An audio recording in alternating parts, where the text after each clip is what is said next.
Hi everyone. Hello. Hi Deb. Hi, Chris.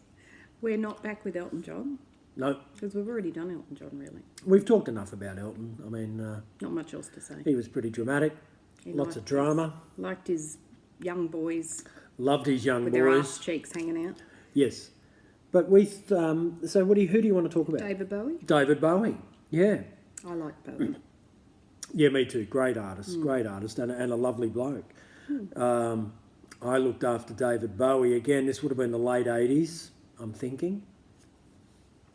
He lived in Australia for 10 years, in Sydney actually. He lived in Sydney in around the eastern suburbs from about 1983. But he was doing a tour, playing concerts, and he was having it was a press conference to announce the Modern Love or Modern Love Tour, I think if it was called that, maybe.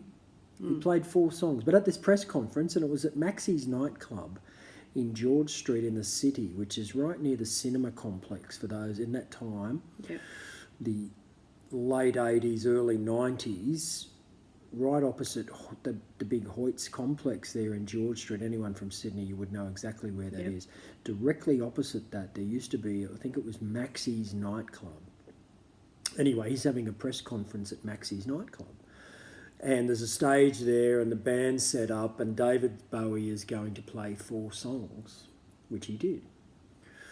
And then all the press were there and they would ask questions, what's the tour about, how long's it going, where you're starting, and they had the press conference. So I'm there looking after David. We came from, he was staying at a hotel in Sydney, and with the limo, we picked him up from the hotel and then went to Maxie's nightclub. And so it was a closed event. There's no one there. But anyway, we've got to go from the street, George Street. It was in the daytime, so it's the middle of the day. It's like, 1 o'clock in the afternoon. So we go from the street into Maxie's nightclub. Maxie's nightclub's locked up. There's no one in there. And so while they're all getting it all set up and the band's getting organised and the cameras are getting ready, I needed to go and go to the bathroom. I needed to go to the toilet. I needed a wee. Pee. Yes. So I'm having a wee when I realised that there was a gentleman standing next to me having a wee.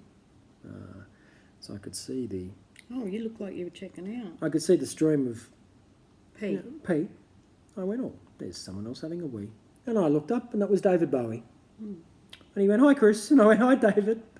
And I thought, well, this is a bit surreal. Here I am standing next to one of the greatest, Both peeing. musicians of all time, and we're both having a wee. Awesome. Yeah, we didn't shake hands, but that was my little David Bowie story. It was pretty funny. cool. Yeah, and then we went back outside, and he jumped up on stage and sang Modern Love, and Whatever else he was singing. I can't remember. Yeah, Under Pressure? No, that was with Queen. yeah. And then we hopped in the limo and went back to hotel in Sydney. So there you go. David Bowie. Did you do, what's that thing? Swords? Cross swords. No. And I wasn't game enough to. Well, you can't do that. Isn't that they're an unspoken You're rule? not You meant don't to- check out. You're not meant to do that. Yeah. So, yeah. And I certainly don't want to do that in case they do it back, because I don't want them, That concludes this one. This could be part of the After Dark series. We'll be back. We'll be back We'll with be Billy back. Joel, Christy Brinkley.